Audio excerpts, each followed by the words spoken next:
Christian, good morning. Christian Hammer. It's good to have you in the show. This is the People Matter show. This is all about helping our community to understand better some of the interesting topics that are out there in different industries. Christian Hammer is the CEO, CTO, and co founder of GAN.com.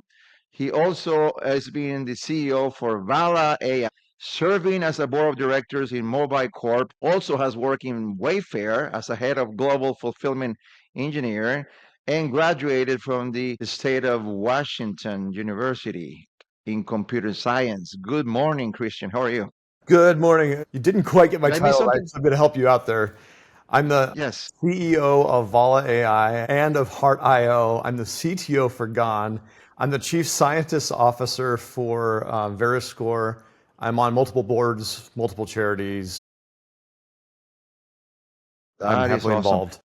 So, when I was looking and learning about you, I saw that you are being in multiple companies in such a short period of time. Obviously, your knowledge and your experience is vast about AI. We're going to talk about AI today. But one of the things that I would like to start with is I also read about you also a big brother. And it seems that you've been named the big brother of the year as well, which I actually share some stories about that as well. My wife and myself are part of the Big Brother and Big Sister programs. But tell me how you got involved with Big Brother program. Yeah, so I'm on the board of directors at Big Brothers Big Sisters. That's one of the nonprofits that I'm involved in, the local chapter, not national. And Yeah. I got involved. My wife and I don't have children. And there was a moment when my wife was like, you need somebody to go play catch with. You need somebody to go play sports with. Like, you need that interaction. We were involved with some other child-focused charities. One of them called, my goodness, I'm going to forget the name, Project Pooch, which is at the juvenile detention centers. And they bring in dogs from shelters and the kids train those. It's been a great program in that they have like no recidivism, which in juvenile detention is unheard of. So I thought of Project Pooch as like saving the kids after they or helping the kids after things had already gone wrong. And Big Brothers was an opportunity to help the kids be involved with them before it went bad, before they started having trouble with the law. And I got involved, oh my goodness. Well, I was Big Brother of the Year like a decade ago. But I got involved way back. My little started off as like failing out of school, wasn't doing well. And that first year, you go to their house, they don't come to yours. So we connected, but we weren't really that close yet. He saw me more as a prop, like something he'd show his friends. Hey, I've got this big white guy that follows me around, and he's my friend.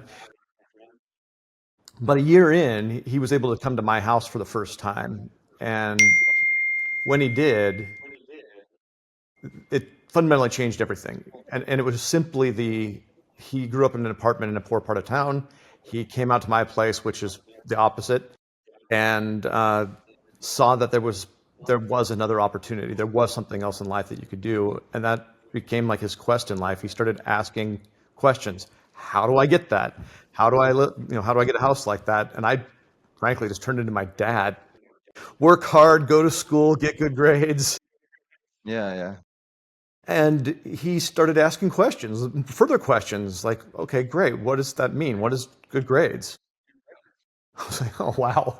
Okay. How about if you get straight A's, I'll buy you a computer, not thinking I'd ever have to buy that computer. And his next report card, he had straight A's, and then he maintained that perfect 4.0 all the way through the rest of school.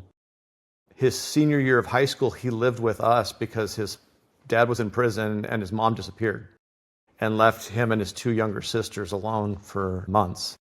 And so he contacted me and said, hey, they're kicking us out. And I said, no, they're not. We've got extra bedrooms, come on.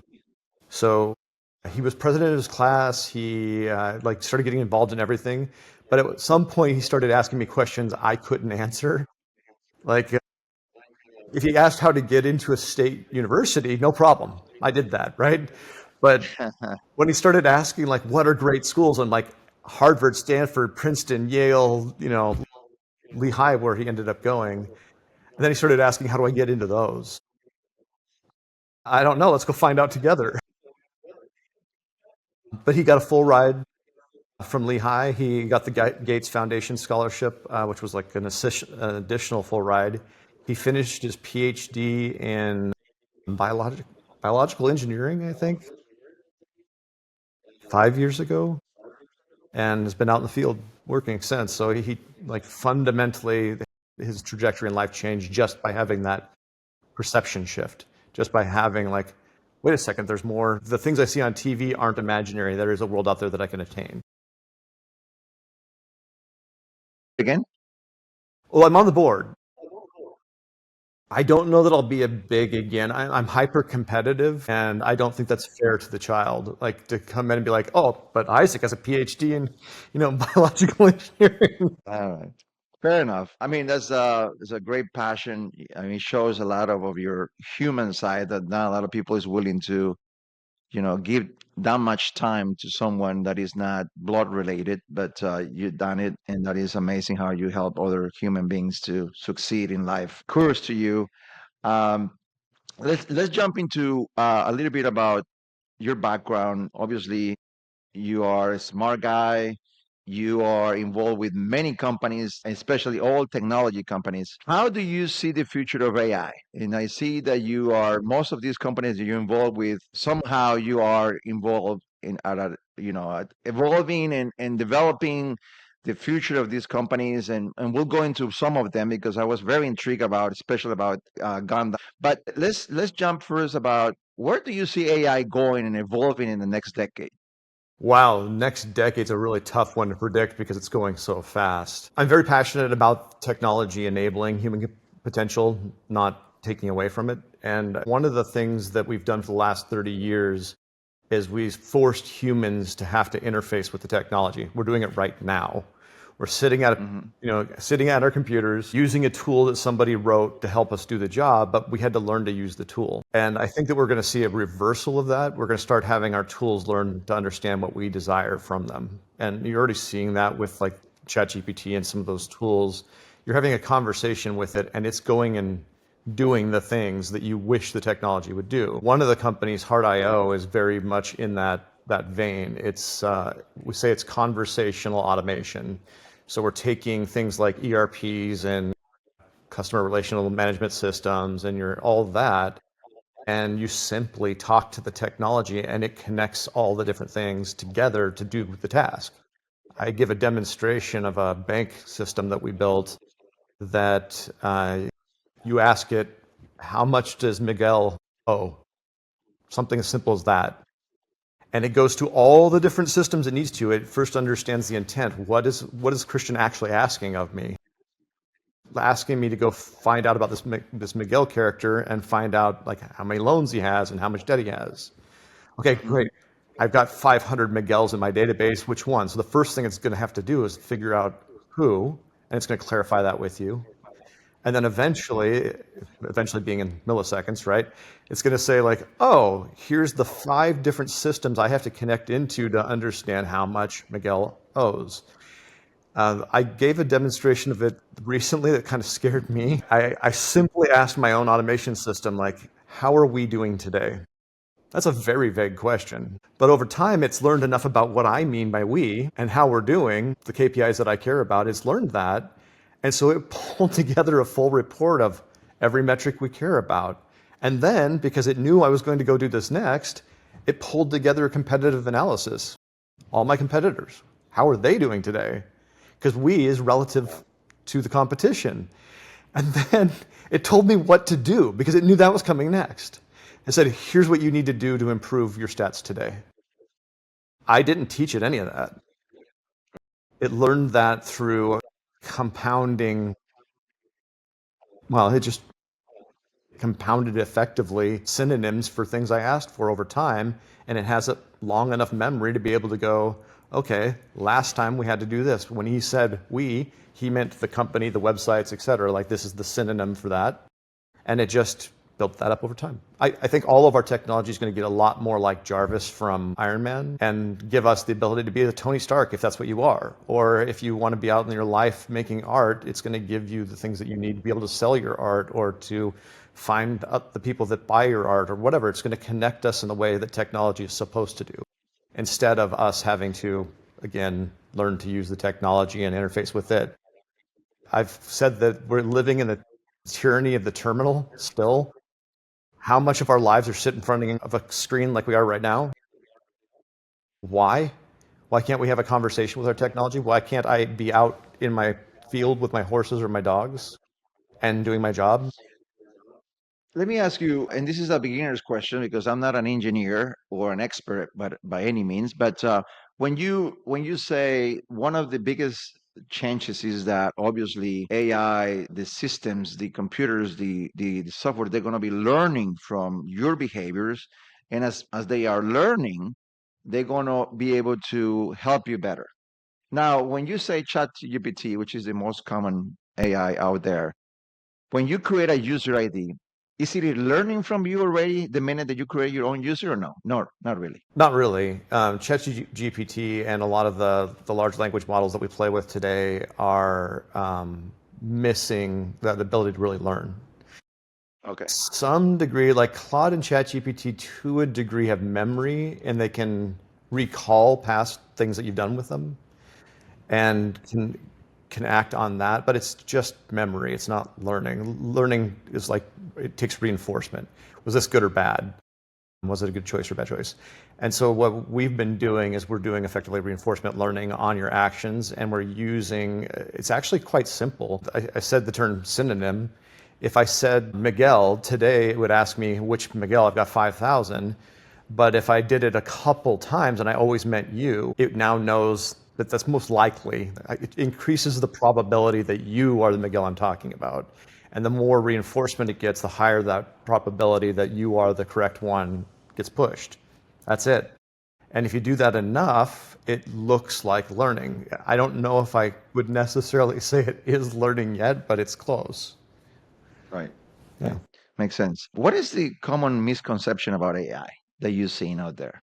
I mean, there's definitely downside to it, and the misconception goes directly in line with it. Those of us that have been working in like automation, AI, and machine learning for a long time, I think we were all as surprised that the first things that got disrupted were the creation of art and poetry. Like some of the best tools out there write songs and create imagery and all that type of stuff. I happen to be a visual artist also. You can go to the letter c-hammer.com and see a bunch of my paintings. I think a lot of us were taken by surprise that the first thing it can do is create, well, art. It can create imagery and music, right? So what do I think the biggest misconception is? It kind of goes both ways. One is that it's this magic that unlocks unlimited potential right now. That, I mean, there are AI machine learning algorithms and tools out there that are doing that. If you look at like DeepFold and some of the stuff that's been done in the hard sciences space, that's miracle level stuff. That's incredible. But it's not it solves all of the world's problems right now. It's not. There's two directions people take it. It's going to destroy civilization, or it's going to save us from ourselves. It's neither. That's the misconception. It's actually neither. It's another tool that we have the ability to use for good and for bad, just like any other tool. Fire can heat your home, cook your food, or burn down the village. Right. AI's, I don't know if it'll burn down the village, but it definitely fits into that same camp. It can be good or bad. Right. And we'll go into some of the problems that AI causes out there in the world. But I want to just jump in first into GAN.com. I was looking at the internet. Really, really unique and interesting concept about re-commerce. Can you tell us more about the vision behind it? This whole idea of the re-commerce. I think it's brilliant, by the So way. local commerce, I'm very passionate about local commerce and like connecting the community back together. I talk about the tyranny of the terminal. We've become very disconnected. COVID just accelerated that, right? A lot of people work from home. We don't see each other in the ways that we used to. And local commerce allows for the community to come back together. First, there's that reinvestment of the dollar locally instead of it going off to some big corporation somewhere else. So that's a positive. But the other part that's really interesting with re-commerce is the elimination of stuff from the waste stream. So when I decide that this sofa I'm sitting on is no longer useful, it is to somebody, more than likely. And if we can encourage people to get the, we'll call it waste. I don't know what else to describe it, but if those items in your life that you don't use anymore and you've lost any sense of value for, if we can help find somebody that does have value in it. Now, I joined Yash, who's the founder, and Nick and Arian, who did OfferUp. They're founders as well in it. I joined them to help build out the technology side. I've spent a lot of time in logistics, and I understand the problems in the technology of logistics. So I joined them to help them out on that. They're the ones that are very, very passionate about re-commerce and gone. For me, it's just an interesting problem to solve. Now, what do you see as a main difference when you say, I see it as a problem to solve? Well, you do have other commerces out there like the one that Facebook has where people can sell their goods and you can buy and sell used goods basically. What is the difference between what Gan.com vision is basically? So the big problem in local re-commerce is safety. Look, like OfferUp makes the news frequently for people getting mugged and their items taken from them.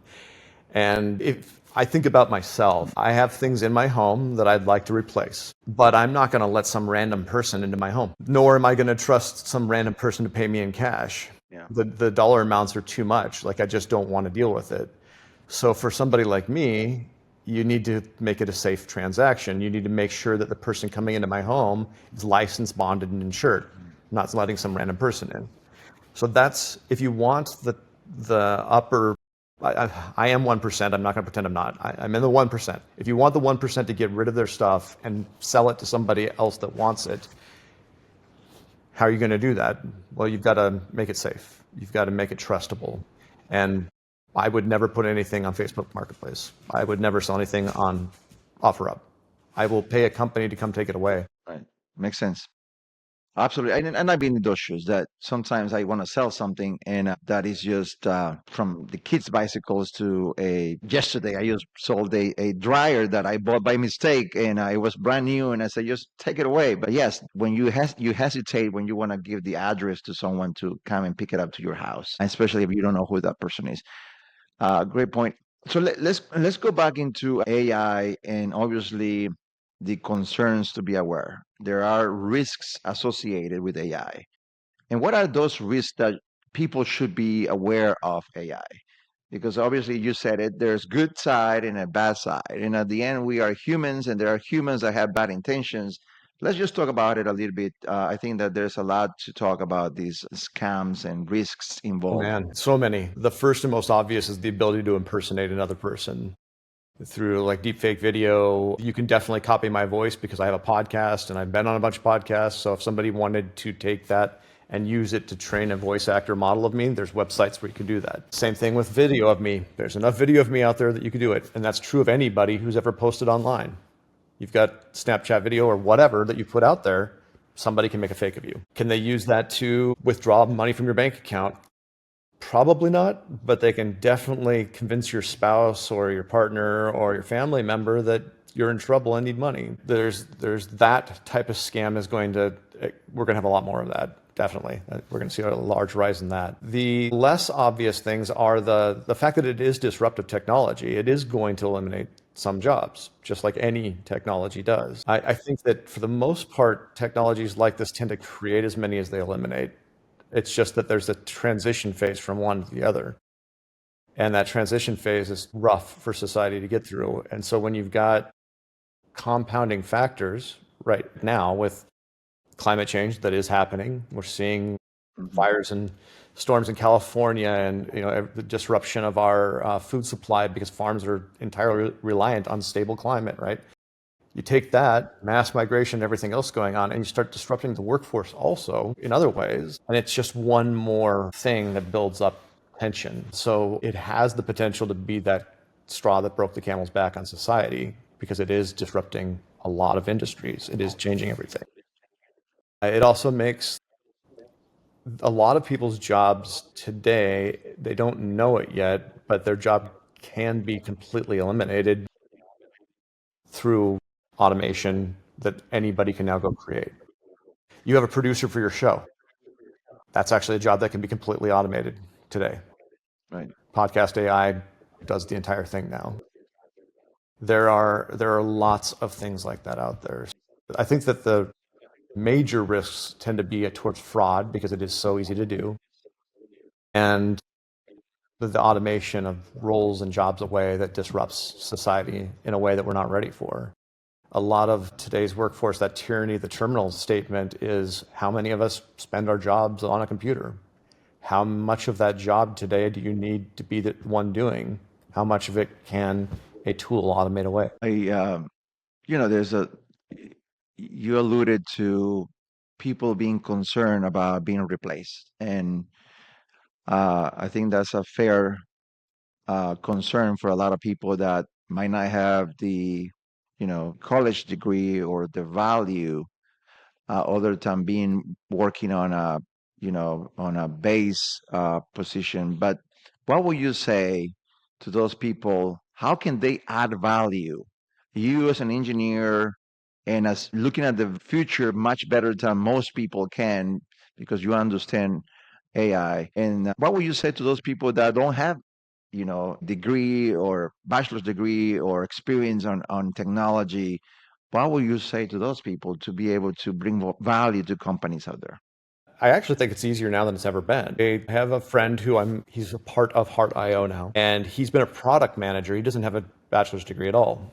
And he went into product management. Okay. He's now writing software faster than the entire team that he works with. He's never written a line of code, but he's writing software faster than the team is. Why?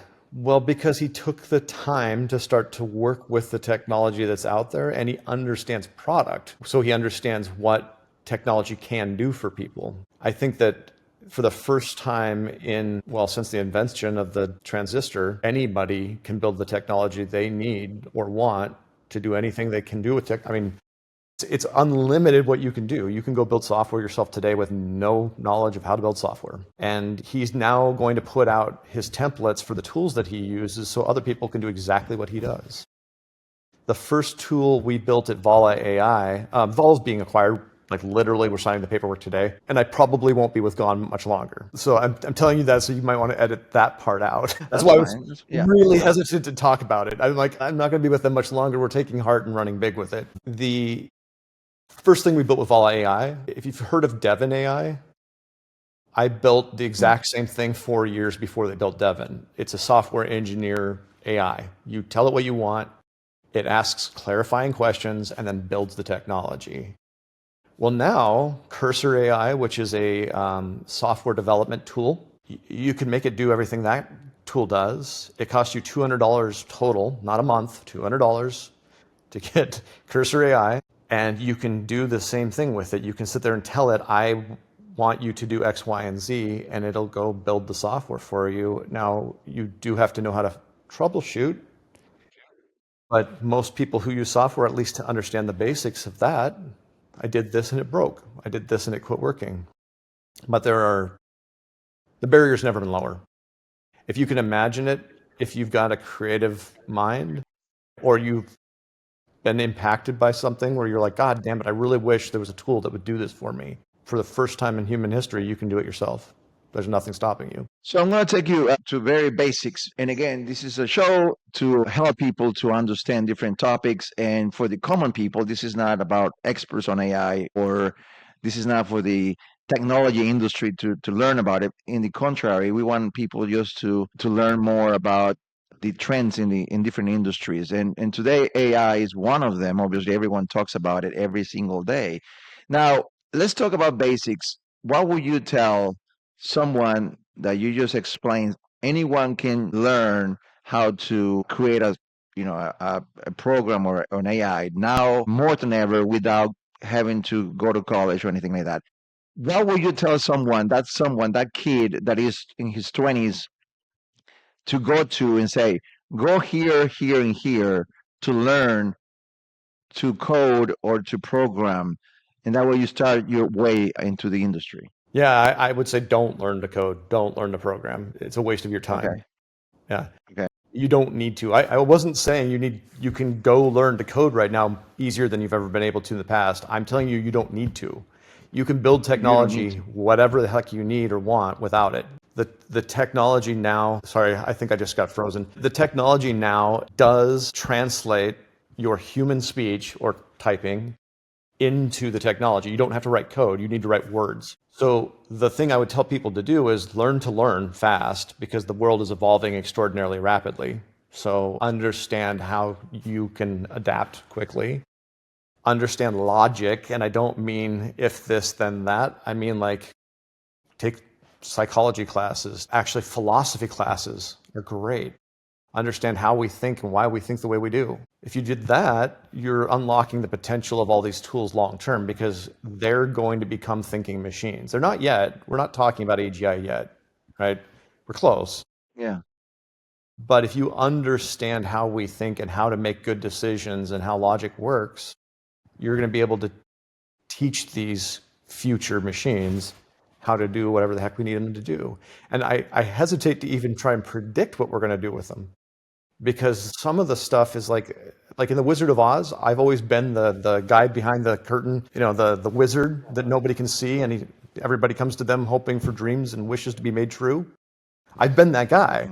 But now the curtain's pulled back, everybody's got that power. Everybody can go do it. You've just got to be curious. And that's the thing Yeah. that I think most people fail at. And the only reason I've been successful in my career is because I'm exceptionally curious.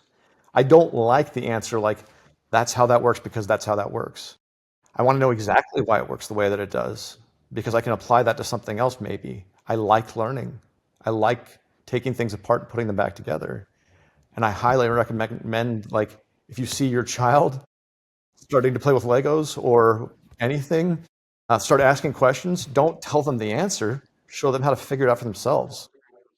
Like that's where we need to be as a society is just very deeply curious and constantly trying to Yeah. understand how things work. Very interesting. Obviously, you're an entrepreneur, and I can see that. Not a lot of engineers and technology people are entrepreneurs. You seem to be involved in a lot of startups, um, and entrepreneurship and engineers normally is not they don't get along. And how have you is it that you've been different from the normal engineer out there, the normal science guy like yourself, Well, and to be involved in so many startups? yeah, it's so funny. There's no question I'm an entrepreneur. I've been an entrepreneur since I was a little kid. So I chose the technology path because of when I was going through school. I graduated high school in 1993. Do you know what else happened in 1993? The first browser came into the world. It was actually created in 1992, but it was released going into 1994. So I entered university as the browser came onto the world. Now, I'm intellectually curious. I always am interested in things. So I started learning to program when I was like, I think I was in fourth grade. But I don't consider myself an engineer. I'm much more I'm an entrepreneur that's very opportunistic and very curious. And I don't like relying on somebody else to tell me how to make my dream come true. I want to figure it out myself. And so I became an engineer so that I could make those dreams a reality. That makes sense. So by nature, you are an entrepreneur, and you decided to go in the technology side to basically build what you have done. Now, you've been in a lot of startups, and what motivates you? What is your end vision? Obviously, you've been involved in so many now, and it seems that you are now making another move as well. Where is it, Christian, going? What's the vision for Christian in the next couple of years? Yeah, so with Heart.io, we're trying to unlock that last bit. I'm old enough now that I'm starting to question legacy, right? Like what have I done on this earth to have made my time here worthwhile? It's not like I'm not almost dead or anything like that, but like you start asking that question and you look back at the things that you have accomplished and you go, well, what was that for? How did that help the world? How did that make it better? And one of the things that I've always been frustrated by, and I say it over and over, the tyranny of the terminal, the tyranny of the terminal. Like I hate what software has done to society and people and their jobs and their quality of life. Yes, we've automated a lot of things that used to be mundane, and now you no longer need a pool of people to type out reports, and you don't have to There's a lot of things that we did away with, but instead we sit in front of a computer all day, and that's become more and more true even outside of our workday. At first it was just work, and then it became how we socialize and how we interact too. I'm not a fan of that. I want to get technology out of the way and allow us to be human again, to reconnect with the greater society. One of the problems with social media, which I've had very little to do with, thankfully, is that it also put unrealistic expectations on ourselves for how good our life should be. We see the best of everybody else's daily life, but Yeah. that's not the part of our own life we see. We see every bad moment too. And so it puts Yeah. everybody in a depressed state. Like society is largely in a depressed state because of that. And there's a lot of other things like the bubble of like information that you get and all that kind of stuff. And I look at all that and go, okay, great, we broke society. Can we reverse that? Can we give people back their humanity and allow them to live lives of abundance? Can we use technology to make our lives better? Is there any reason why this massive increase that we've given in productivity doesn't impact everybody? Why are people working more hours when our productivity is higher than it's ever been in human history? And especially in the United States, why have we allowed there to become such a giant gap between those that have and those that don't? Can we start to reverse this? And if we can give, I think to Isaac, if we can give everybody that perspective, that opportunity and say, anything you can imagine, any problem that you want to solve, the tools are available to you and you can go do it. Here you go. Hopefully that allows people to, I hate the pull yourself up by your bootstraps thing. It's one of those statements that is demonstrably like impossible. Bend down right now, grab yourself by your shoes and try to lift yourself off the ground. Impossible, right? But if you have a community, they can lift you up. And this may be, we're finally at the point where that technology piece doesn't take mastery. It doesn't take getting a computer science degree to go change the world. If you can go and let the technology be hidden almost, it's just the power that everybody has. It's a tool that you have as much as you have speech and sight, then maybe we start to reverse this. So that's the Absolutely. challenge I'm putting in front of myself and the hope that I accomplish in this life. And that's what I want to do with the next company. We say that with heart, we think of ourselves not as David or Goliath. We're the sling so that David can defeat Goliath. Big companies, like every company, hopefully hits this point where they go from being a small company that's scrappy and moving fast to like a mid-market where they now are of sufficient scale. They've proven that there's value there and that they're good at they're good at what they do. And hopefully they eventually become a big company. But to do that, there's that middle moment where you're not small and you're not big, which means you're not fast and scrappy, but you also don't have the efficiency of scale. And that's the companies we really want to champion. It's like, you've proven it, you've worked hard, you've built it this far.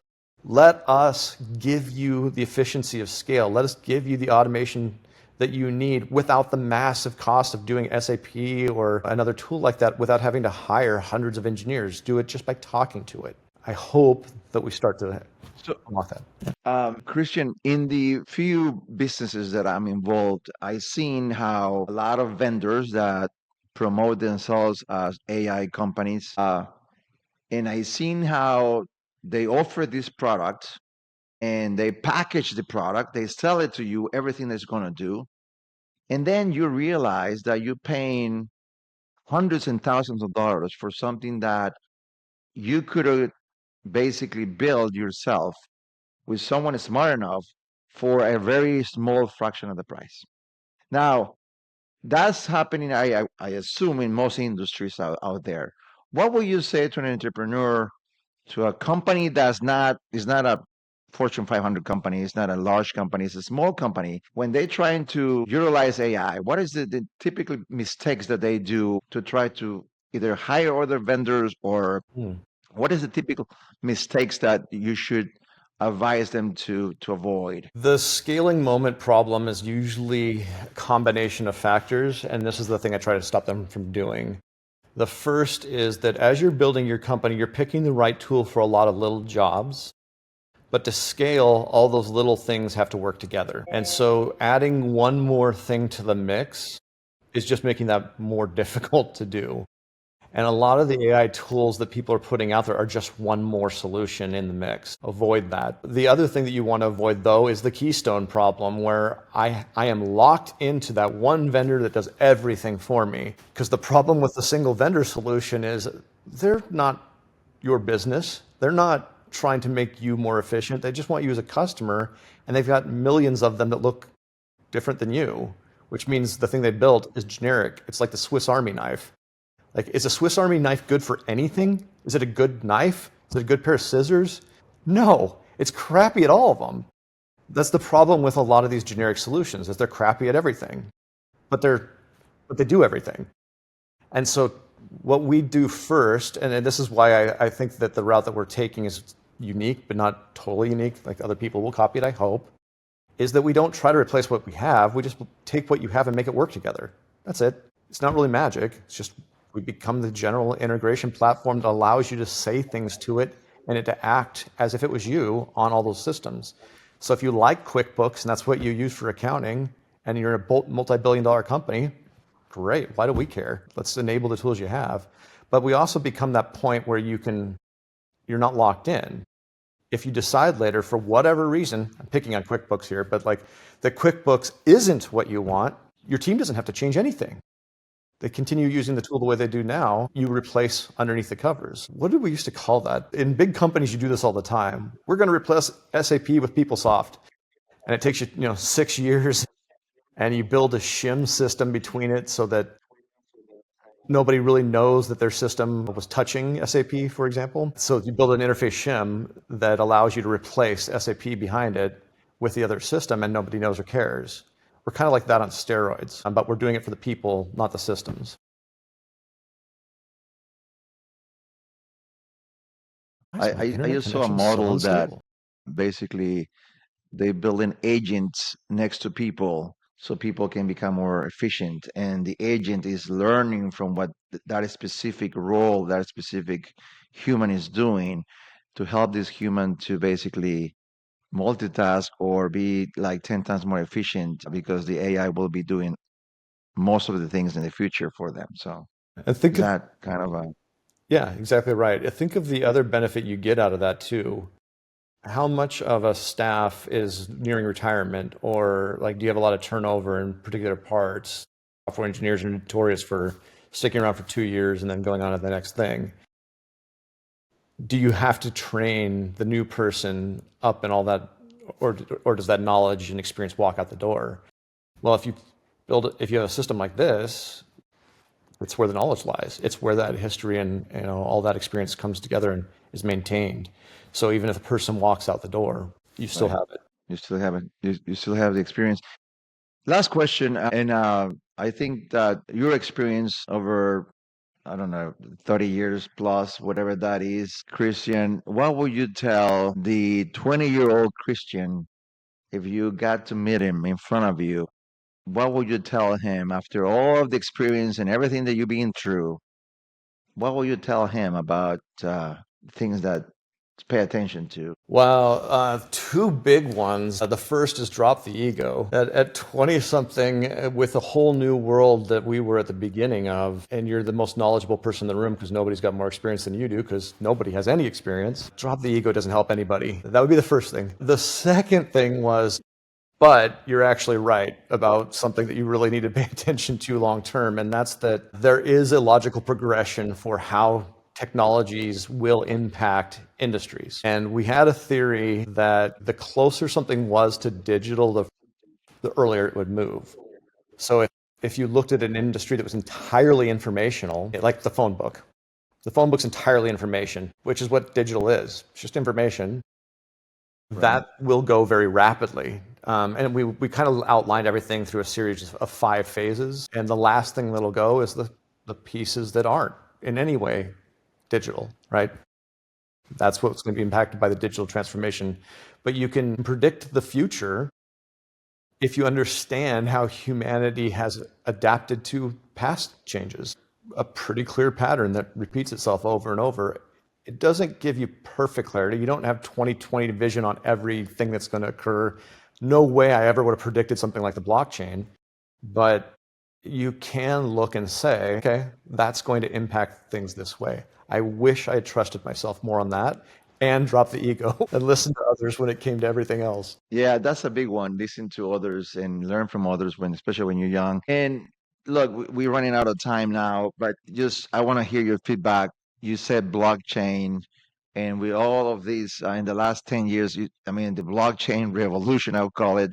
Do you see the future on blockchains? I mean, cryptocurrencies integrating with AI. I mean, what's your take on that? So I'm on the board of directors of a company that's peer-to-peer, and I do think there's a lot of peer-to-peer file sharing, big transfer stuff that makes sense.